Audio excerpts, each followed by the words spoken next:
Hi నమస్తే. చరిత్రలో ఈరోజుకు స్వాగతం.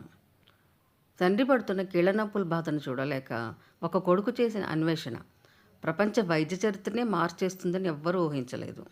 ప్రతి సెకనుకు ప్రపంచవ్యాప్తంగా వేల సంఖ్యలో వాడబడే మందు కేవలం 80 మిల్లీగ్రాముల మోతాదులో ప్రాణాపాయం నుండి రక్షించే శక్తి ఉన్న ఔషధం. ఆధునిక వైద్యశాస్త్రంలో వండర్ డ్రగ్గా పేరుగాంచిన ఆస్పిరిన్ గురించి మీకు తెలియని ఎన్నో ఆసక్తికరమైన నిజాలు ఈరోజు తెలుసుకుందాం. ఆస్పిరిన్ పుట్టుక ప్రకృతి నుండే మొదలైంది. వేల ఏళ్ల క్రితమే ఈజిప్షియన్లు, గ్రీకులు నొప్పుల నివారణకు విల్లో చెట్టు బెరడును వాడేవారు. అయితే అది తాగడానికి చాలా చేదుగా ఉండి కడుపులో మంటను కలిగించేది. 1897లో జర్మనీకి చెందిన బేయర్ కంపెనీ శాస్త్రవేత్త ఫిలిక్స్ హాఫ్మెన్ తన తండ్రి ఎదుర్కొంటున్న కీళ్ల నొప్పుల కోసం ఒక సురక్షితమైన మందును తయారు చేయాలనుకున్నాడు. ఆ క్రమంలోనే ఆయన ఎసిటైల్ సాలిసిలిక్ యాసిడ్ను స్థిరమైన రూపంలో తయారు చేశాడు. దీనినే మనం నేడు ఆస్పిరిన్ అని పిలుచుకుంటున్నాము. ఆస్పిరిన్ ప్రధానంగా 3 రకాలుగా మన శరీరంపై పనిచేస్తుంది. అది కేవలం నొప్పి నివారణ మాత్రమే కాదు, శరీరంలో జ్వరాన్ని తగ్గించే యాంటీ పైరటల్గా మరియు వాపుని తగ్గించే యాంటీ ఇన్ఫ్లమేటరీగా పనిచేస్తుంది.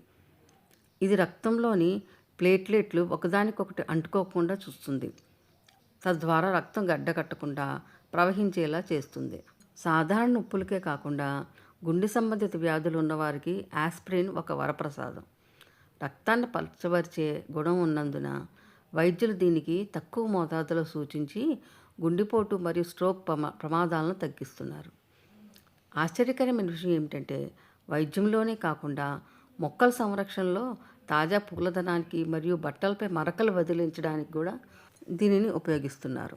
ఏ మందైనా సరైన మోతాదులో వాడితేనే ప్రాణదాత అవుతుంది. ఆస్పిరిన్ కూడా ఖాళీ కడుపుతో వాడితే కడుపులో అల్సర్లు వచ్చే ప్రమాదం ఉంది. ముఖ్యంగా 16 ఏళ్లలోపు పిల్లలు వైరల్ జ్వరాలు ఉన్నప్పుడు ఆస్పిరిన్ ఇవ్వకూడదు. ఎందుకంటే ఇది రేయ్ సిండ్రోమ్ అనే ప్రాణాంతక పరిస్థితికి దారితీస్తుంది. అలాగే ఏదైనా సర్జరీకి వెళ్లే ముందు లేదా డెంగ్యూ వంటి వ్యాధులు ఉన్నప్పుడు దీన్ని వాడడం అత్యంత ప్రమాదకరం. ఒక చెట్టు బెరడు నుండి మొదలైన ఈ ప్రస్థానం నేటి ఆధునిక వైద్యశాస్త్రంలో ఒక వెన్నెముకగా నిలిచింది. అపోలో వ్యామగాములతో అంతరిక్షానికి కూడా వెళ్ళిన ఈ వండర్ డ్రగ్ సరైన డాక్టర్ పర్యవేక్షణలో వాడితే ఎన్నో ప్రాణాలను కాపాడుతుంది. Thank you. ఇటువంటి మరిన్ని విషయాలతో మళ్ళీ కలుసుకుందాం. Thank you. Please subscribe.